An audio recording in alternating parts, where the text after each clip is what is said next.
One,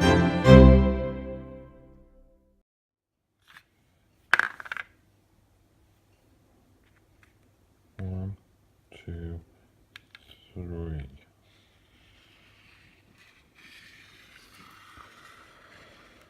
Oh man.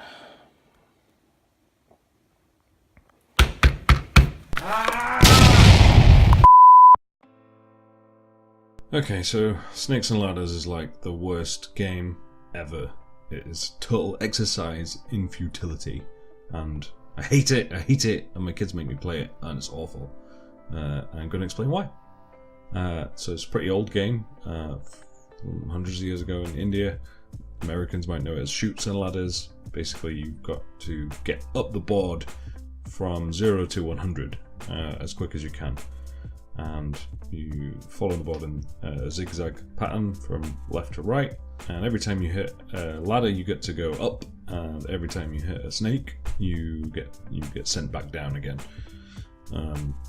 which is miserable, and pretty soon you learn that this is not a game of skill, this is just a random number generator.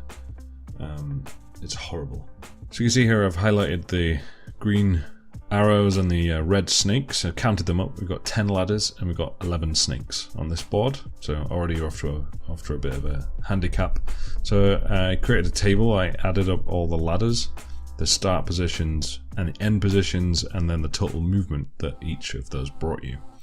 When you add them up, you get a positive movement of 118, so the ladders will take you up 118. But the snakes will send you back 388, which is more than 3 times the amount that the ladders will make you go up. And you can see that in the average. So the average upward movement is 11.8, whereas the average downward movement is minus 35.3, which is pretty punishing. So this graph just shows it graphically, and it's pretty obvious that the snakes are absolutely crushing the ladders in terms of their impact. You can also see it on this chart where even the smallest snakes are pretty much on a par with the best ladders. So it's really biased towards the snakes.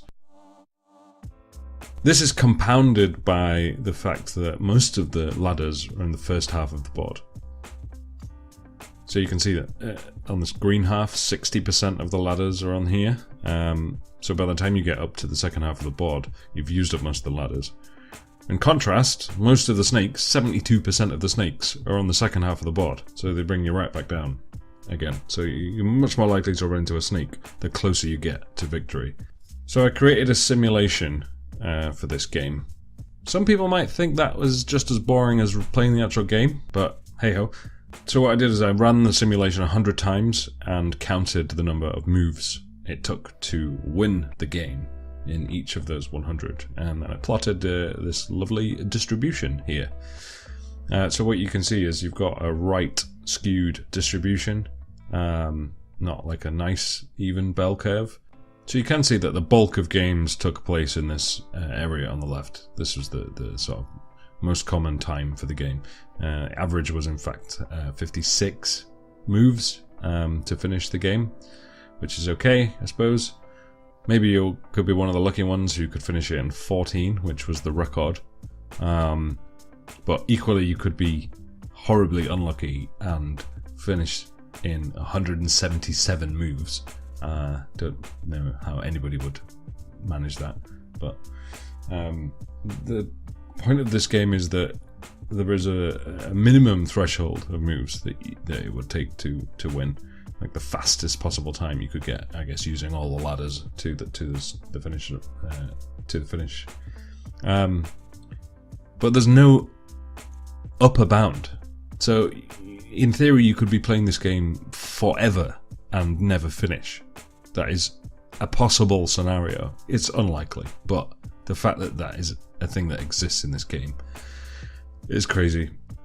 Oh, one other thing that's worth noting is the person who goes first has a huge advantage. So you can see here that player one won over 60% of the games. So if anybody asks you which way you want to go, always go first. So yeah, I hate this game. There's no skill involved. It's just a random number generator that could last forever. you could do it with your eyes shut. It wouldn't make any difference. So next time your wonderful offspring comes to you and says, Daddy, can we play snakes and ladders? Just say no. Or if you can't bring yourself to say no, then, you know, accept the inevitable futility of this endeavour. Okay, thanks a lot. Please hit the old like and the subscribe buttons if you fancy.